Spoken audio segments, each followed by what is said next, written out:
So, you got any questions for Cheech and Chong? This is Cheech Chong. Hi. Uh, So I'm Natasha, just a big fan. You have so many fans, a couple generations worth. Have you noticed a change in like the weed slang or lingo or?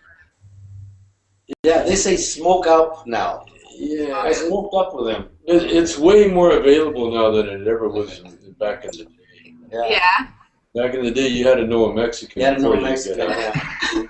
Yeah. That's how we met. That's how we met. That's I how was we looking met. to get high, and he was a I Mexican. was a Mexican. It's like, what are, and we all both asked each other the same question. Hey, what are you? Mhm. You have Like, anything to smoke? awesome.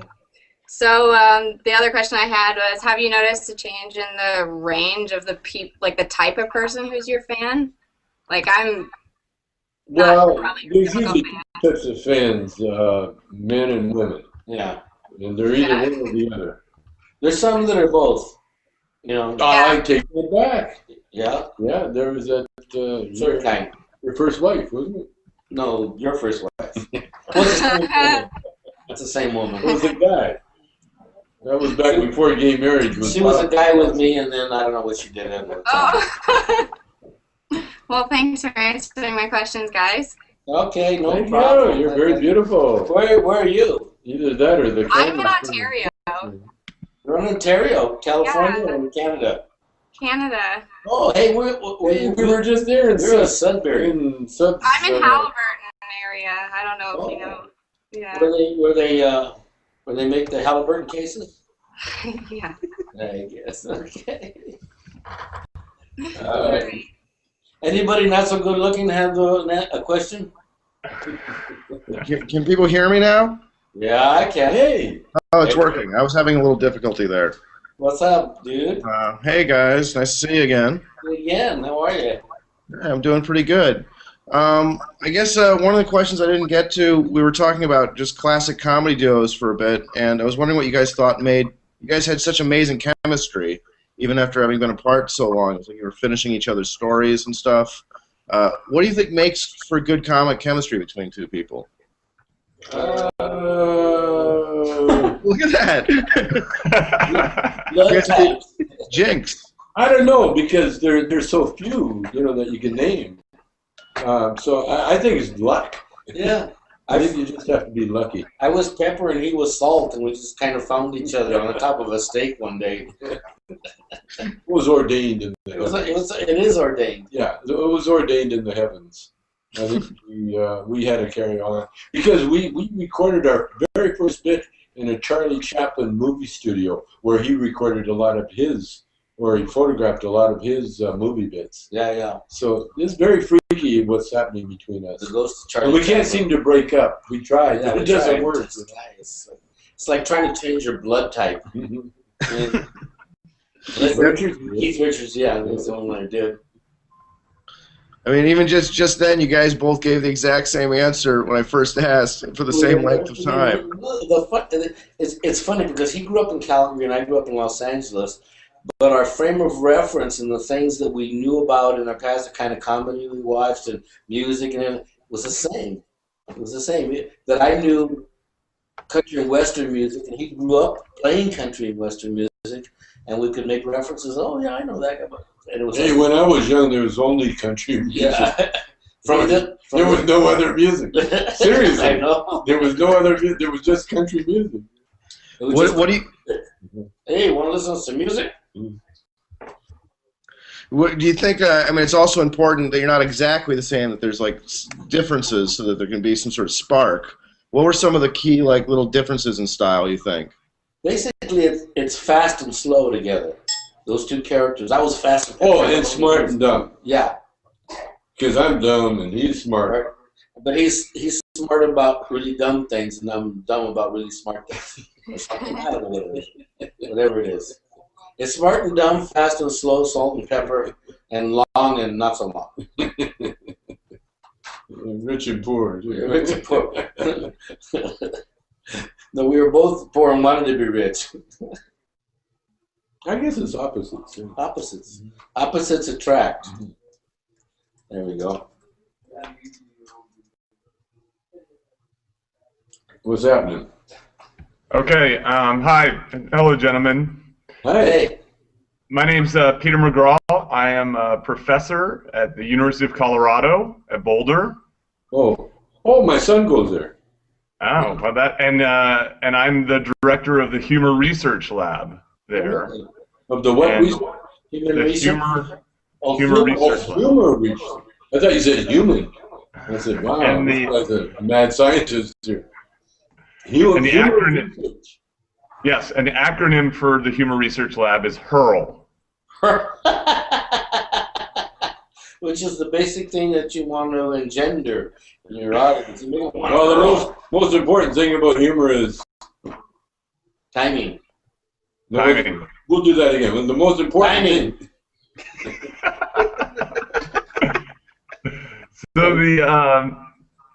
So we've been working on a big question, the question, what makes things funny? And I want to get your reaction to our answer. Okay. And What's the short answer is benign. Benign What's what? that?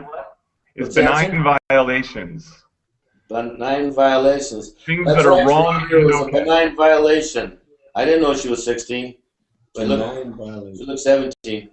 What's a benign violation? It's when you have a tumor. No, benign means it's not alive, right? No, it means it's not harmful. You know, it's like So something. it's like Oh, a harmful violation. no, it means like it don't be 8, it don't be 7, it be 9. No, what was that? Is that right? So the idea is that there's something wrong and okay at the same time. It's okay. Wrong and okay. It's a priest that I had for English used to define comedy as the incongruity of things, which is along the same lines. My definition is truth. Truth. Truth. Something that's very true. Yeah. And you can't argue with it. You know, you do something stupid and it's pointed out, you really did it, you can't argue about it, it can be very fun. Yeah, and surprise. Surprise is the key element. Yeah. Benign Surprise. Benign surprise. Benign surprise. So one of the things that the Humor Research Lab has been looking at is the question, does marijuana make everything funnier? Depends on the person that's using it. Marijuana will enhance what's ever there. And if you're a funny guy, it'll make everything funny. However, if you're, say, a serial killer, it might make you a little more into that area. More serially. So marijuana will make everything funny if you are leaning in that direction. It's an enhancer. If you're leaning in that If you're direction. leaning in that direction. Just like marijuana will make jazz sound a lot greater than what it really is. It would make jazz make sense. And marijuana will make things funnier than what it really is. Yeah. But that's what I said about truth. That's what I'm saying about truth. Because marijuana will, you have to deal with truth. You can't really be devious with pot. That's why, like in my rap, I'll say about how pot makes you honest. Because you really can't think fast enough to come up with a lie. So the truth is much easier. Like if a cop asks a guy, do you have pot on you? Chances are the guy will go, yeah. Because he can't think of any other answer. And what the pot does, it slows down things. Yeah. And allows you to examine them more closely in a different light, from a different angle, or from a different perspective. And when you do that, hey, that's funny what that guy is doing or doesn't, or that cat did, or, you know. You see detail more clearly. Yeah, there we go. So this is more of a preference question outside of science. Okay. Suppose you could smoke pot with 3 historical figures. Yeah. Who would those 3 historical figures be? What movie would you show? And what snacks would you serve? What movie would I show? Is that what the question?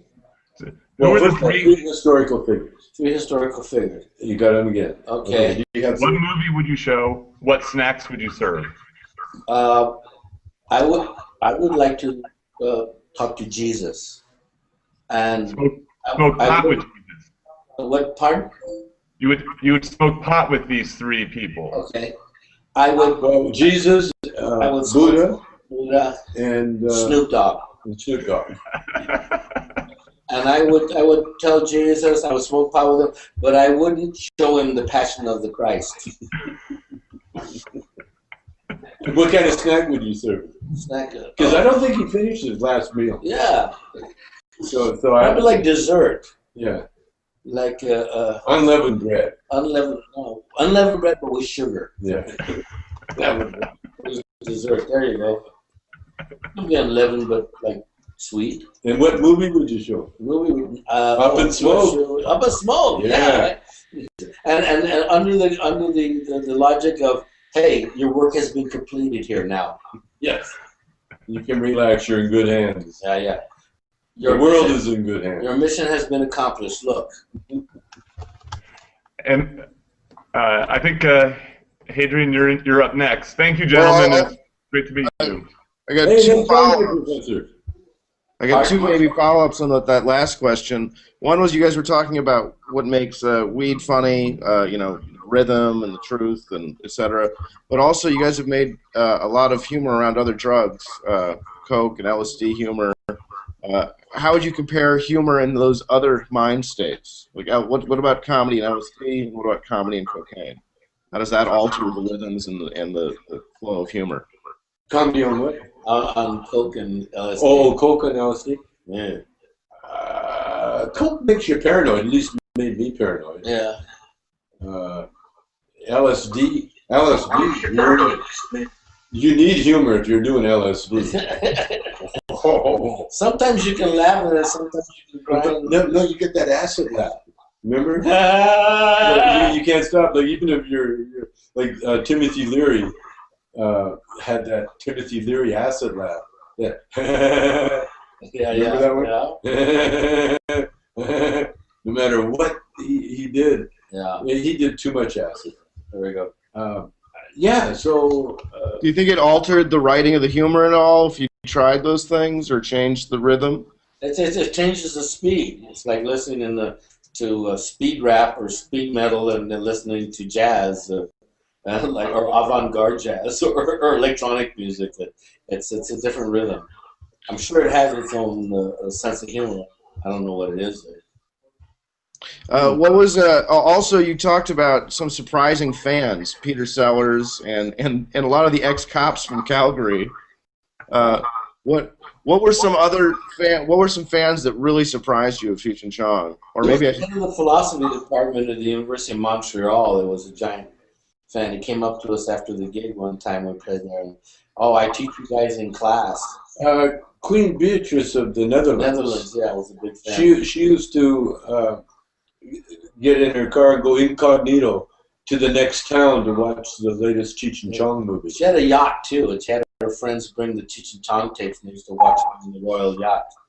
And who else? There was some really weird guy.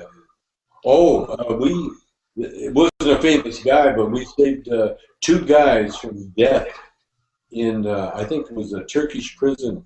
Oh yeah. They were in some weird Middle East prison, and they were Americans, or I think Canadians. Which are like Americans, but they excuse me. The only way they stayed alive in the prison was that they would imitate our routine, our doggy routine.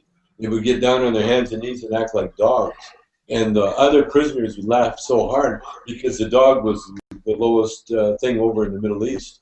And when they acted like dogs, they laughed. The other inmates that were going to kill them laughed so hard that they kept them alive. Every once in a while, every few days, they say, "Oh, do the dogs again," and make everybody laugh again.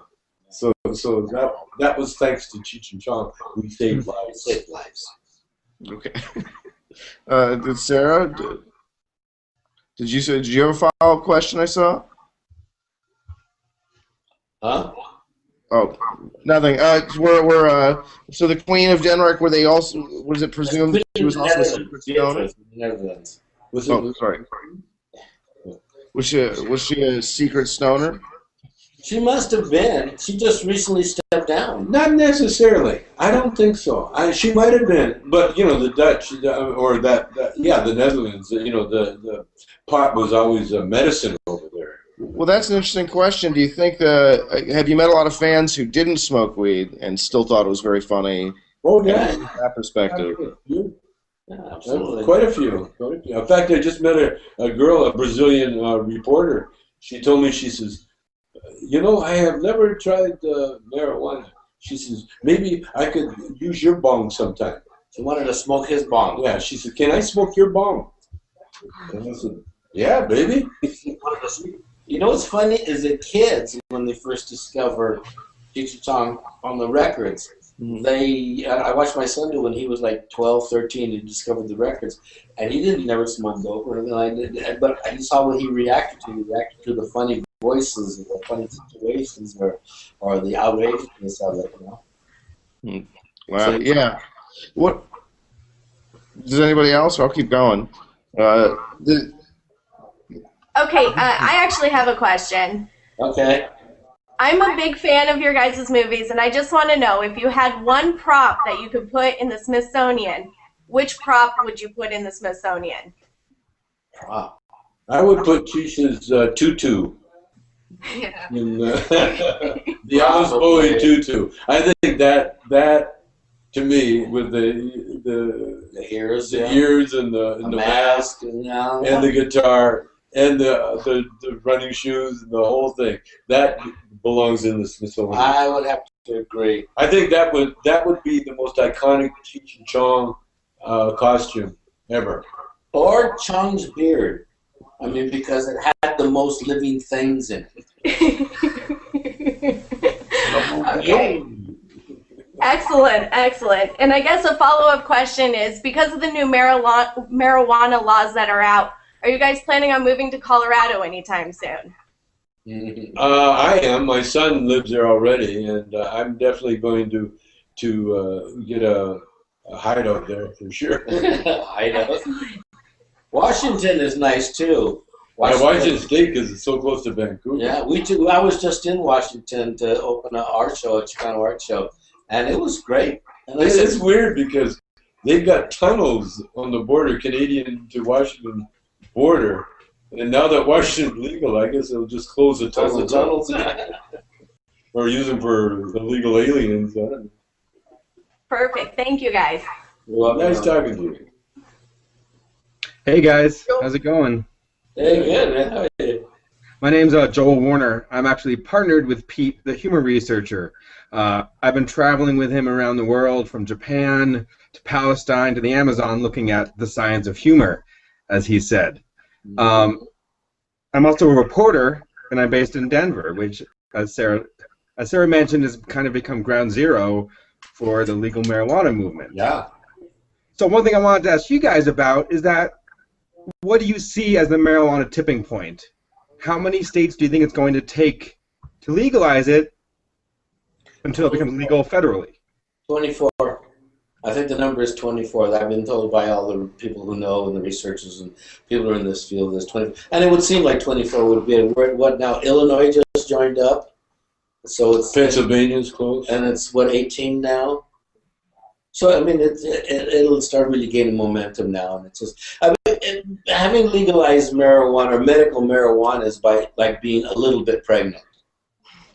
You know, as I say, the smoke's out of the bong. They can't put it back in. Yeah, exactly. So how long do you think it'll take? Within 2 years. In 2 years it'll be legal? I think the longest will be at the end of Obama's term. If it's not legal by then, I think he'll probably do the right thing and just write an executive order. They started the DEA with Nixon writing an executive order, and I think they could end the DEA the same way. You know, and we would save a lot of money. I think it was Bill Maher's show that showed a picture where they spent some $1 trillion on the drug war, and then they showed the chart of the cost of the drug war, and then they showed the chart of the smokers. And the smokers chart was steady. There no decline and a steady incline, whereas the money just kept going higher and higher. the DEA was just a big scam to persecute minorities in America. And undesirables and people that were against In it. fact, the marijuana laws itself was designed to stop minorities. You know, it was designed to. It was a law against the blacks and the Mexicans and Chinese. Chinese. Yeah. Because why not them too? Yeah. How do you think the Obama administration has been handling it? As well. I think as well as they could do. You know, because Obama, he's a black guy that I'm telling about. You know, where they had the law, he was one of them, and you could see the way the Republicans and the way his opposition treat him. They treat him like a slave that shouldn't have been in the White House. You know, and so under those conditions, I think Obama's done great because he's getting what he wants, but he's making the people push his agenda. As opposed to him pushing his agenda. He goes out and gets popular support like he did with gay marriage. And so I think if you're allowed to have someone's dick in your mouth, I think you should be allowed to have someone's joint in your mouth. Fair enough. So do you guys plan on opening your own marijuana store, whether in Colorado or somewhere else? And if you did, what would your store look like? I don't think it would be a store. I think we would have a brand that could be sold in any store, like Marlboro, you know. Like, who wouldn't want a pack of Cheech Chong menthol light 100s? Cheech and Chong aren't good shop owners, believe me. But we're a good brand. We're the type. I don't know if you saw the movie. Was it Nice Dreams? Where we tried to sell weed, and I was the best customer. But what we're pushing for is to actually rename. Well, actually, put a name to 420 and have a Cheech and Chong Day. Yeah, I think that's. I think 420 will eventually be the official Cheech and Chong holiday. Yeah. Good idea. Good idea. My last question for you guys, I'm going to pass it off. As Pete said, he has a theory that says that humor comes from benign violations, how there's something wrong and not wrong. Do you think as marijuana becomes less taboo and therefore more benign, that it becomes less fun or less funny? Well, I can speak to that. For instance, Cheech, between the two of us, I'm more the pot head, and Cheech is more the intellect that would smoke on occasion. And but as the wheels turn and as it gets more legal, Cheech tried some medical marijuana. Actually, it was a little tube of hash oil, and he took a little bit too much. And now here's a guy that's been smoking how many years? For a long time. And being half of the Cheech and Chong duel, you would think he would know better. But no. And so the humor is not going to stop just because they make it legal. Remember, to potheads, pot's always been legal. I think I'm going to try a diversionary tactic, which is the right and wrong thing at the same time. I'm going to start pushing for medical beer. And once we get medical beer, we're going to say, well, that's the stupidest idea. I mean, marijuana is so much better. And then they'll legalize more marijuana. But we'll push for medical beer. Do you remember the first time you smoked pot? Yeah. Yeah. Who doesn't? I got an undercover cop because I asked him the same question, and he couldn't remember. Yeah. You always remember the first time. The first thought, the first time I ever got high, and I was like, I'm high. It's like, and what else have they been lying about? That was my first thought, like, wow, they've been lying about this shit, man. First time I got high, I listened to a Ornette Coleman record. Really? And it was called Lonely Woman. And it changed my life. I quit school, I think, the next day. Yeah. And I wanted to become a blues musician. And I did. I became a blues musician. For many years. One of my favorite things talking with you guys was you guys describing the difference between trying to adapt your comedy from stage to recorded work. You know, going and how to kind of, because you couldn't record something that was visual on stage, so you had to create these sort of cinematic things out of sound. I wonder again, we didn't get to talk much about movies. How did your comedy have to change again to make movies out of it? Like what was different? We're doing movies because we were a visual act, and if we had to do a movie where we never spoke, we could do it. It would be no problem. Yeah. Which is one of the reasons that we were so huge in all the other countries of the world, because you didn't have to be a genius or know a lot of English to understand what we were doing and what we were saying. So visually, movies, I would say, would be one of the best mediums for us. The worst thing they could do, several countries did this, is dub our movies. Yeah. And another, some other person would model, like in Germany, I think it has to be in German. It was much better and much more effective subtitled, because you could hear the original language, which had its own rhythm. And you were responding as much to the rhythm of how they were saying and the inflection as you were to what the specificity of the words. You guys have one of the weirdest TV re-edits ever in Nice Dreams, where they took the whole movie. You guys are trying to get this coke, but that was nice. That was the next movie. The Cheech Chong. Sorry, next movie. Yeah, where it's. What happened there?